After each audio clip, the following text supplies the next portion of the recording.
Wow, look, there's Putin, guys. I think it's Putin. I can't really tell. Yeah, that's starting to look like Putin. So I have a visual disability. It's pretty severe, but it doesn't mean that I'm not able to do things, especially professionally in fields that I've been working in since 2000, the year 2000, right?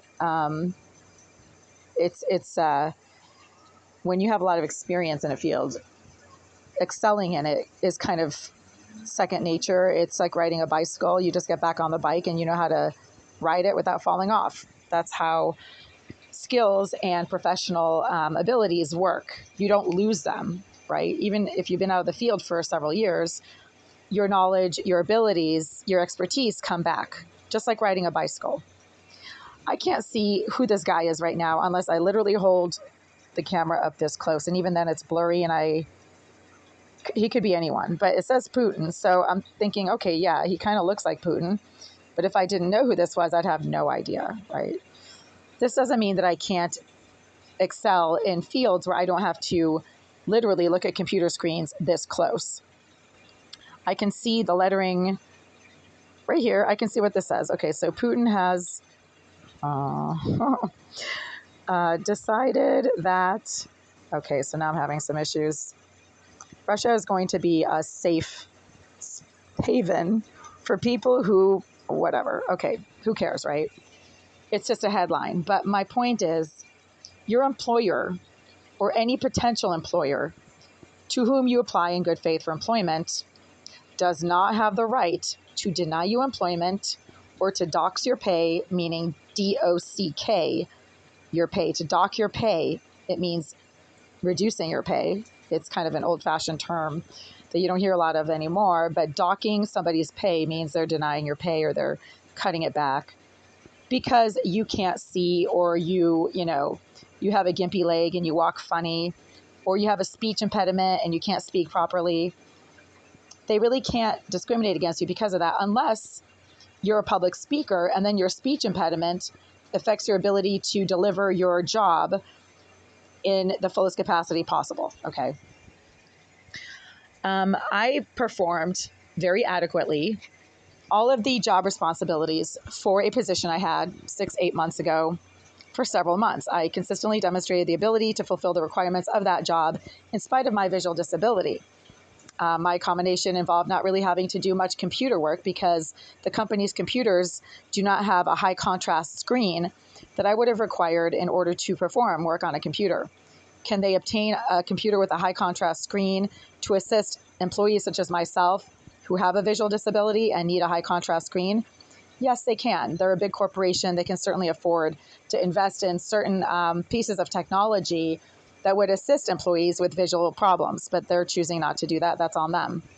I don't really care about that as long as my accommodation is not denied because it is reasonable, right? So you're asking, look, I can't see one of the aspects of the job, but one of the non-essential aspects of the job is using a computer for certain tasks, but not all tasks, right?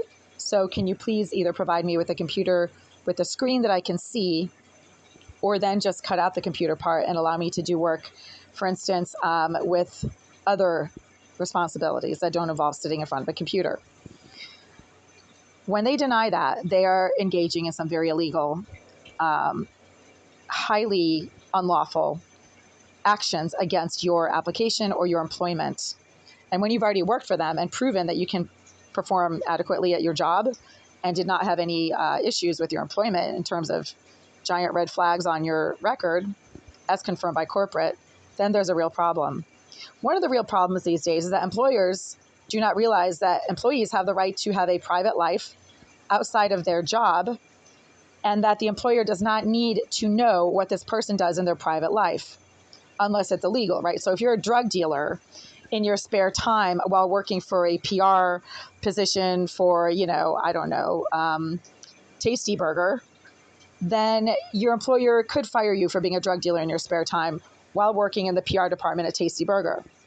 However, if you're not doing anything illegal, if you're not breaking the law, you're not engaging in terrorist activities, like you're going to blow up the local church or whatever, then your employer does not have the right to deny you employment or to fire you or to somehow discriminate against you based on your hobbies, your personal interests, your activities outside of work.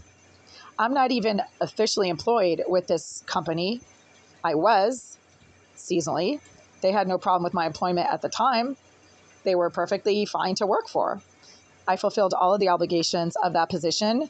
I think I called out sick once in 3 months, and I was late a few times because of the weather and transportation issues on the subway.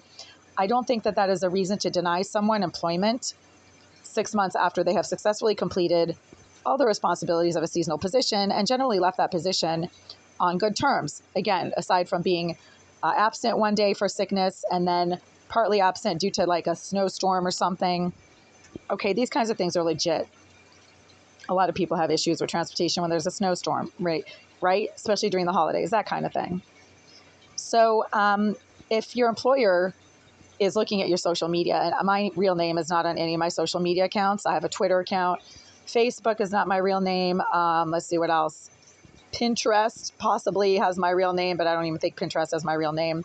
Obviously, YouTube does not have my real name. Then your employer cannot legitimately act against you for things that you post on your social media pages. And again, unless you're posting stuff on your social media that is illegal, right? So you're saying, oh, hey, my drug dealer just showed up 20 minutes late last night and I wasn't able to get my crack cocaine when I needed to. Okay, that's a different story. But again, if your posts are about, for instance, your long-standing feud with your neighbor who throws their dog poop into your front yard, well, that's your personal business, right? Your neighbor might be a jackass, and you certainly have the right to say, my neighbor's a jackass. They're doing this, they're doing that. They're harassing my family, or they're making me feel unsafe, or whatever. You have the right to say that stuff. And you have the right to call your neighbor a jackass. It's called free speech. You can call your neighbor an assweepe if you want. You can call them an asshole. You can call them whatever you want, because if your neighbor is harassing you or engaging in activity that is, messing up your front yard, or they're, parking in front of your driveway and you can't get out, you're being pushed against a wall. You're being backed up against a wall, and you have the right to speak out about that kind of thing. Your employer does not have the right to discriminate against you because your neighbor is blocking your driveway all the time and you can't get your car out. You have the right to call your neighbor names at that point because, again, you're being seriously harassed. You're being prevented from doing what you need to do in your driveway, and your neighbor is being a jackass. So you have the right to say, yeah, my neighbor is a bit of a jackass. They keep parking their car across the back of my driveway and I can't get out. I can't get food. I can't leave. I can't drive my car, etc. So employers maybe don't know this. And these days, there's a lot of illegal discrimination being based against people for simply living their life outside of the workplace. You have the right to sue your neighbor if you want. For instance, again, if your neighbor keeps blocking your driveway, you have the right to take your neighbor to court. And your employer does not have the right to fire you or to discriminate against you because you're taking your neighbor to court because your neighbor is blocking your driveway or throwing dog poop into your front yard or, cutting down your trees in the middle of the night, that kind of thing. It's unfortunate that companies don't know this.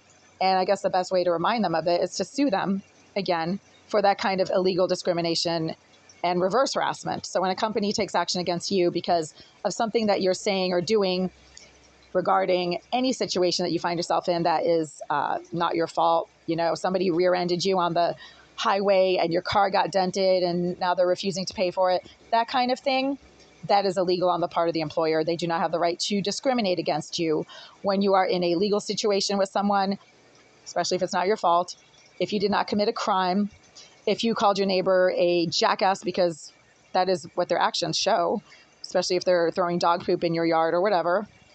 That is the kind of illegal actions that people can legitimately sue a company for and an employer for. And when you have a lawsuit against somebody, nobody has the right to judge you for that. That is your business, and that is your private decision, right? Unfortunately, the corporate employment world does not follow the laws. And so, again, they need to be reminded of what the laws are by people taking legal action against their illegal discrimination, if that makes any sense. So right now, I'm looking at Putin. What if I said that I'm madly in love with Putin and I want to marry him? Putin is a beautiful man. I love all his policies. I'm going to marry him.